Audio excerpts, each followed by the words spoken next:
ਜਿਹੜੇ ਚੰਗੀਆਂ ਗੱਲਾਂ ਸੁਣਨ ਦੇ ਆਦੀ ਉਹਨਾਂ ਲਈ ਵੀਡੀਓ ਬਾਕੀ ਨਿਕਲ ਜਾਣ। ਕਹਿੰਦਾ ਕਿ ਮੇਰੀ ਚੁੱਪ ਨੂੰ ਹਾਰ ਨਾ ਸਮਝੀ, ਬਦ ਨਸਲੇ ਨੂੰ ਯਾਰ ਨਾ ਸਮਝੀ, ਜਿਹੜਾ ਪੁੱਲ ਤਾਰੀਫਾਂ ਦੇ ਬੰਨੇ ਉਹਦੇ ਪਿਆਰ ਨੂੰ ਪਿਆਰ ਨਾ ਸਮਝੀ,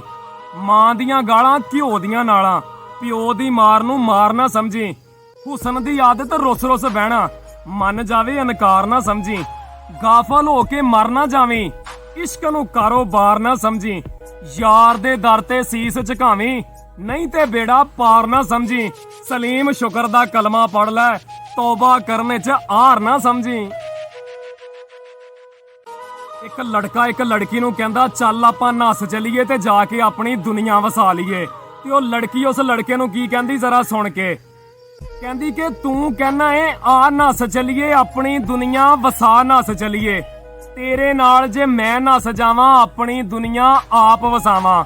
ਤੇਰੇ ਵਾਂਗ ਦਲੇਰੀ ਕਿੱਥੋਂ, ਇੰਨੀ ਜੁਰਤ ਮੇਰੀ ਕਿੱਥੋਂ, ਉਹ ਜਿਨ੍ਹਾਂ ਨੇ ਮੈਨੂੰ ਜੰਮਿਆ ਪਾਲਿਆ ਜੇ ਉਹਨਾਂ ਦੀ ਨਹੀਂ ਫਿਰ ਤੇਰੀ ਕਿੱਥੋਂ।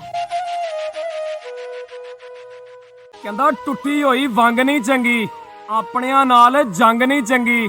ਬੰਦੇ ਨੂੰ ਅੱਗੇ ਵਧਣ ਨਹੀਂ ਦਿੰਦੀ ਪੈਰੀਂ ਜੁੱਤੀ ਤੰਗ ਨਹੀਂ ਚੰਗੀ, ਸ਼ਰਮੀਲਾ ਬੰਦਾ ਭੁੱਖਾ ਹੀ ਮਰਦਾ ਬਹੁਤੀ ਕਰਨੀ ਸੰਗ ਨਹੀਂ ਚੰਗੀ,